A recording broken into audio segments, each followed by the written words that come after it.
여러분, 우리말에 시치미를 떼다 라는 말의 유래를 아세요?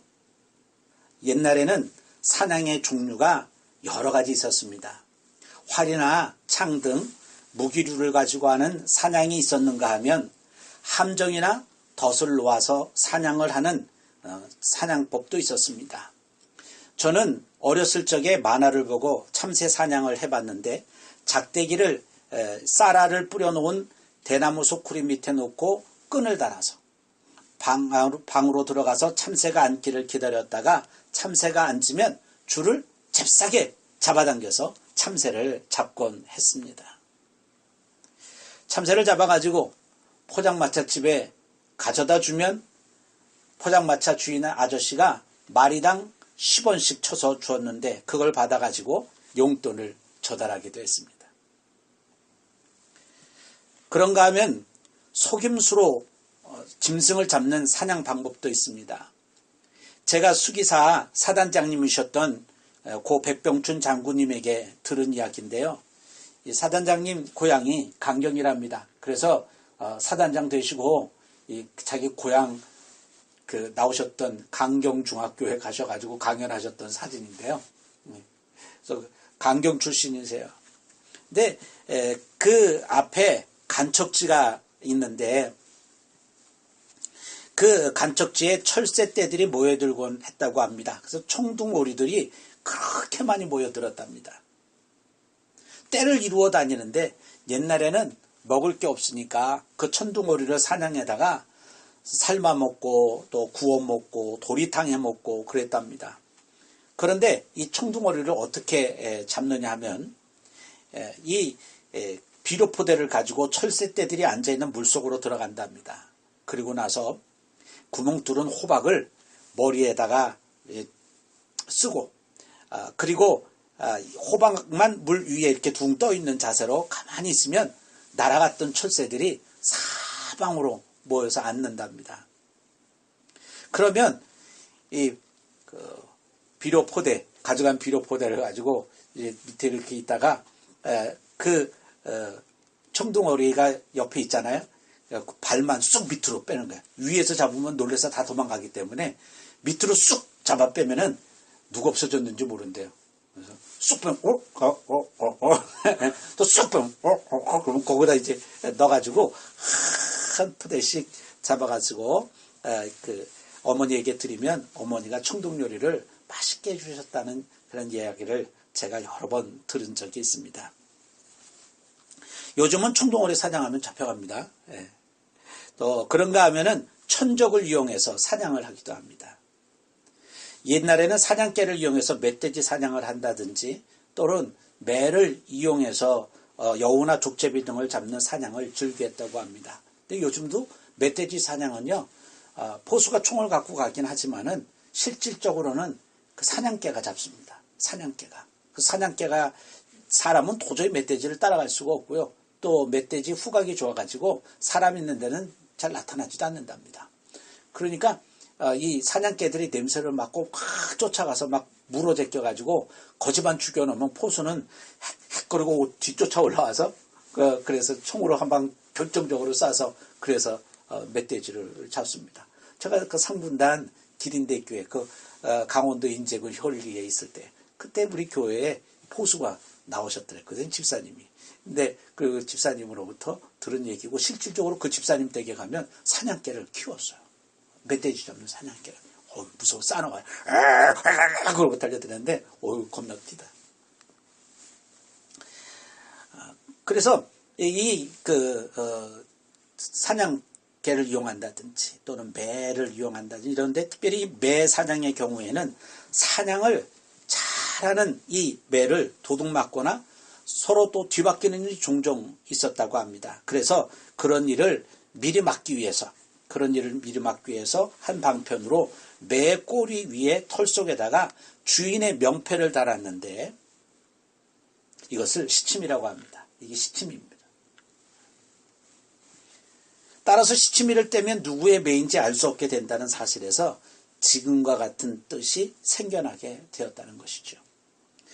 이렇게 명패는 그 매가 누구의 소유인지 분명히 알려주는 유일한 수단이 된다는 것입니다. 오늘 본문에도 보면 빌라도는 자신이 신문하고 사형 판결을 내렸던 예수님의 십자가에 명패를 붙여줬습니다. 그것은 여기 그림에 보시는 대로 나사렛 예수 유대인의 왕이라는 명패였습니다. 맨 위에 쓴 게 이제 히브리어로 쓴 거고요. 그다음에 두 번째 쓴 게 이제 그리스어, 헬라 말입니다. 이건 이제 라틴어입니다. 예수님이 누구라는 사실을 말해주는 표시인데 사실 빌라도는 예수님을 놓아주려고 많은 노력을 했습니다. 오늘 본문 12절에도 예수를 놓으려고 힘썼다라는 기록이 있는데 여기 힘썼다라는 말은 많은 노력을 기울였다는 말입니다. 그러나 계자무적이라고 개기는 자에게는 적이 없는 법입니다. 빌라도는 자기의 자존심을 세워보려고 여러 방법으로 유대인들을 어르고 협박하고 다투겨도 막무가내로 소리를 질러대는 그들을 당해낼 재간이 없었습니다. 이건 유대인들에게 뭐가 쉬워도 단단히 쉬운 겁니다. 그러지 않고서는 매를 맞아 피투성이가 된 채 살해, 경련을 일으키며 비참하게 떨고 서 있는 사람을 세워놓고 이럴 수는 없습니다. 더군다나 이제는 정치인으로서 그 생명을 끊을 수 있는 결정적인 구호들이 나오기 시작했습니다. 유대인들이 소리를 지르며 이렇게 말합니다. 이 사람을 놓으면 가이사의 충신이 아닙니다. 무릇 자기를 왕이라 하는 자는 가이사를 반역하는 것입니다. 예수님을 반역자로 모르는 거죠. 이 사람을 놓으면 가이사의 충신이 아니다. 그리고 뒤에서 아니다. 그러고 자기를 왕이라고 하는 자는 가이사를 반역하는 자다. 그럼 반역하는 자다. 그 앞에서 또 뭐 어깨동무도 하고 뭐 데모가도 불렀겠죠. 뭐 결코 나는 흔들리지 않네. 예수를 십자가에 못 박기까지 나는 흔들리지 않네. 그러면서 막 그냥 데모가도 뭐 불러가면서 뭐 빌라도를 압박하니까 빌라도가 보니까 얘 곧 밀란이라도 날 것 같다는 생각이 들거든요. 더욱이 빨리 판결을 내려야 되겠다고 생각한 결정적인 계기는 가이사를 반역하는 이 반역자를 놓아준다는 것은 곧 반역에 동참하는 자와 같으니 자기로서는 정치 생명이 끊어지는 심각한 사태가 야기될 수도 있는 것이죠. 자기는 그럴 의도가 없다 하더라도 다른 사람이 그렇게 생각하면 그렇게 되는 것이 세상 일 아닙니까? 나는 전혀 저 여자에 대해서 뭐 그런 사심 없이 쳐다봤는데 그 여자하고 나하고 눈길이 마주쳤는데 그 여자가 나를 목사님이 나를 이상하게 쳐다봐가지고 내가 성적인 수치심을 느꼈습니다. 이러면은 나는 걸리는 거예요. 나는 성추행이나 이런 걸로 걸리게 되는 거예요. 그러니까 그 다분히 이 주관적이잖아요. 그러니까 그렇게 생각하면 뭐 그렇게 되는 거예요. 요즘 세상 일이. 나는 차별 당했습니다. 그러면은 내가 차별을 당했다는데 또 그렇게 내가 생각하고 느꼈다는데 그걸 증명해낼 도리가 없는 거예요. 가이사는 이 상황이 더 이상 나서는 안 되겠다고 생각해서인지 법정을 차리고 정식 재판을 엽니다. 당시 빌라도가 묵었던 안토니오 요새라고요. 유대인의 성전과 이게 유대인의 성전이거든요. 유대인의 성전과 붙어서 여기에다가 이렇게 안토니오 요새를 지었습니다. 이 로마군 요새인데 거기에 이런 박석을 깐 이게 안토니오 요새거든요. 예, 안토니오 요새. 여기가 이제 이쪽에 성전이 붙어 있고 안토니오 요새인데 여기에 박석을 깐 법정이 있었어요. 이걸 박석이라고 그래요. 여러분 우리 그 궁궐 같은 데 가면 왕궁 편전 앞에 쭉 그 신하들 행사할 때 서 있는데 그런데 이렇게 이런 돌을 쭉 깔아놨잖아요. 이런 돌을 박석이라고 그래요. 우리나라에서는 이 박석이 나는 데가 강화도에 있다고 그러더군요. 유홍준의 그 나의 문화의 유산 이야기인가요? 그 책에 보니까 박석을 생산하는 데가 강화도에 있다고 그러더라고요. 그러니까 이런 박석을 깐 거예요. 그래서 거기에 박석을 깐 법정이 있었는데, 이런 박석을 깐 법정이 있었는데, 사람들은 박석이 깔린 법정이라고 해서 가바다라고 이렇게 불렀다고 합니다. 가바다. 빌라도는 바로 그 가바다라는 곳에 있는 재판석에 앉았습니다. 사도 요한은 좀 더 생생하게 이 재판 과정을 기록으로 남기기 위해서 날짜를 밝힙니다. 6월절 준비일 제6시에 공개 재판이 열렸습니다. 재판석에는 빌라도가 앉아 있었고 방청석에는 유대인들이 서 있었습니다. 긴장감이 팽배하게 흐릅니다. 수많은 사람이 모여서 있는데도 바스락거리는 소리 하나 들리지 않을 정도로 적막감이 돕니다. 누구라도 건드리면 곧 폭발할 것처럼 긴장이 흐릅니다. 태풍에 눈 같습니다. 모든 사람의 시선이 몰골이 만신창이가 된 채 서 있는 예수님에게 가 있었습니다. 그런 상황에서 빌라도가 정막을 깨고 말합니다. 보라, 너희 왕이로다. 보라, 너희 왕이로다. 기록에 따르면 빌라도는 예수를 재판하기 전에 그의 총독직을 위협하는 민중 봉기를 2번이나 겪었다고 합니다. 첫 번째 봉기는 로마군을 투입해서 거룩한 성 예루살렘을 세속화시키려고 시도를 하다가 발생을 한 건데, 빌라도는 5일 만에 군대를 철수시켰습니다. 얼마나 데모가 극렬하게 일어났는지 군대를 철수시켰어요. 두 번째는 예루살렘에 있는 헤롯 궁전에 세운 로마 기념비를 제거하려고 민중봉기를 일으켰습니다. 거기서도 유대인들에게 굴복을 당하고 말았습니다. 그러니 이번에 세 번째인데, 빌라도 입장에서는 약이 올라도 바짝 오른 상태입니다. 무죄라고 풀어줘야 되는데 풀어주지 말라고 봉기를 일으키는 거니까요. 세 번째예요. 그런데 또 자존심 상하는 이야기를 들은 거예요. 그게 뭐냐면, 이 사람을 놓아주면 가이사의 충신이 아닙니다. 빌라도로서는 자신이 놓아주는 권세도 있고 죽일 권세도 있는데, 이건 자존심 상하는 거죠. 내가 놓아주면 놓아주는 거지, 뭐 충신이니 많이 뭐 자기네들이 그런 얘기할 계좌가 아니잖아요. 나는 점령군 사령관인데. 자존심 상하는 거예요. 그 말을 듣고 열이 뻗을 대로 뻗은 빌라도가 피투성이가 되어 험한 몰골로 서 있는 예수님을 가리키며 보라, 너희 왕이로다 그랬습니다. 그러니까 나는 로마 황제 가이사의 충신이 맞고, 너희는 여기 나한테 얻어 터져서 서 있는 예수 같은 사람을 왕으로 섬기는 찌질이 민족이라는 거예요. 그러니까 한 방 먹인 거죠. 어떻게 보면은. 그러니 유대인들도 자존심이 상해요. 그래서 소리를 질러대며 악을 쓰며 우기는 거예요. 아닙니다. 우리에게는 가이사 외에는 왕이 없습니다. 우리 왕이 아닙니다. 그를 십자가에 못 박아주세요. 없애주세요. 이런 상황에서 빌라도가 한 번 더 비꼬죠. 그러면 내가 너희 왕을 십자가에 못 박으랴? 그러니까 속마음은 그거예요. 아니, 일개 총독인 나더러 너희님들의 왕의 너희님들의 왕을 십자가에 못 박으라고요?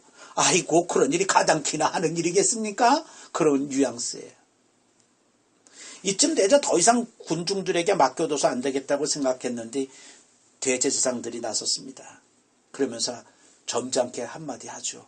그게 해머로 맞은 것처럼 큰 충격으로 빌라도에게 와닿습니다. 그 말은 가이사 외에는 우리의 왕이 없습니다. 그 말이에요. 결정적인 말을 날려요. 당신이나 우리나 한 임금을 섬기는 사람입니다. 그 뜻이에요. 맞습니다. 이것마저 부정하면 오히려 빌라도가 역적이 되는 겁니다. 여기서 빌라도는 세 번째 유대인들에게 무릎을 꿇습니다. 그리고 그들에게 예수님을 십자가에 못 박으라고 내어주죠.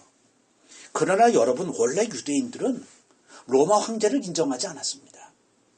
곳곳마다 황제의 상을 세워놓고 숭배하는 것은 유대인들의 입장에서 보면 우상숭배입니다. 그거는 첫 번째 계명, 두 번째 계명을 어기는 겁니다. 그러나 황제는 곧 우상입니다. 그런데 그런 황제를 왕으로 섬기겠습니까? 예루살렘의 황제의 기념비 하나 세우는 것도 폭동이 일어날 지경인데 그들이 황제를 왕으로 섬기겠느냐, 그 말입니다. 그러고 보면 지금 대제사장들은 예수님 하나를 십자가에 처형시키기 위해서 자기의 영혼도 세상에 팔아먹은 것입니다. 지금도 예수님 당시에 유대인들처럼 자기의 목적을 위해서라면 자신의 신앙 양심마저도 포기하는 사람이 많습니다. 상사의 권위에 못 이기는 척하며 고사상에다가 절하는 성도들이 있습니다. 장로도 술만 잘 먹더라 하는 말에 납작 엎드려 술을 받아먹는 직분자들이 있습니다. 제가 군에 있을 때 일부러 교회 직분자들만 골라다니며 술을 주는 그런 지휘관도 만났었습니다. 잘 모르고 술을 권하면 그런가 보다 하고 기분 좋게 그 기분을 맞추기 위해서라도 한 잔 받아 맞출 수 있다고 생각합니다. 아니면 나는 교회 다니니 사이다 주십시오라고 정중히 거절할 수도 있겠죠. 그런 집사님들도 봤습니다. 그러나 교회의 직분자인 줄 뻔히 알면서 대놓고 술을 주는 것은 신앙을 시험하는 것입니다. 받아 마실 때는 최고라고요. 엄지를 치켜 올리지만은 뒤에 가면요. 저놈은 가짜야. 엄지손가락을 아래로 내립니다. 저놈은 가짜야. 뻔히 그걸 알면서 충성하면서 받아 마시는 직분자들을 나는 지금도 이해할 수가 없습니다. 저는 군에서 25년 군 생활을 했지만 장로 장립을 한 명도 한 적이 없습니다. 주변에서 선배들이 그 사람 꼭 장로시켜야 된다고 아무리 권면을 해도 하지 않았습니다. 내가 안 봤으면 모르지만 보고 들은 게 있는데 어떻게 그 사람을 장로 장립을 시킵니까? 안 될 말입니다. 저는 그렇게 장로님 되신 분들이 요직에 가셔서 안티 기독교 상관의 비율을 맞추느라 기독교에 반하는 행동을 하는 모습을 봤습니다. 물론 극히 일부이지만 말입니다. 여러분, 우리는 나의 목적 때문에 신앙 양심을 세상에 팔아먹는 사람이 되어서는 안 됩니다. 신앙인은 아무리 다급한 일이 있어도 신앙 양심에 반해서 행동을 하면 안 됩니다. 결국 빌라도는 유대인들에게 다시 한번 굴욕을 당하면서 예수님을 십자가에 못 박도록 내어주죠. 예수님은 그 길로 자기의 십자가를 지고 그리고 골고다에 이르러 다른 2명의 제수와 함께 십자가에 달리십니다. 그것도 중앙에 위치해서 말이죠. 사람들에게 가장 먼저 눈에 잘 띄고 잘 보이는 자리에 말입니다. 더욱이 십자가에 달릴 만큼 파렴치한 범죄자들과 함께 말이죠. 예수님은 세상에서 그런 취급을 받으셨어요. 가장 중한 죄인으로 말이죠. 왜요? 나의 죄 때문입니다. 원래 예수님의 자리가 내 자리입니다. 이 자리가 내 자리예요. 바로 그만큼 우리는 죄인 중에 괴수입니다. 구제불능입니다. 그런 나를 살리려 나를 대신하여 그 십자가를 지셨습니다. 억지로 떠밀려 지신 게 아닙니다.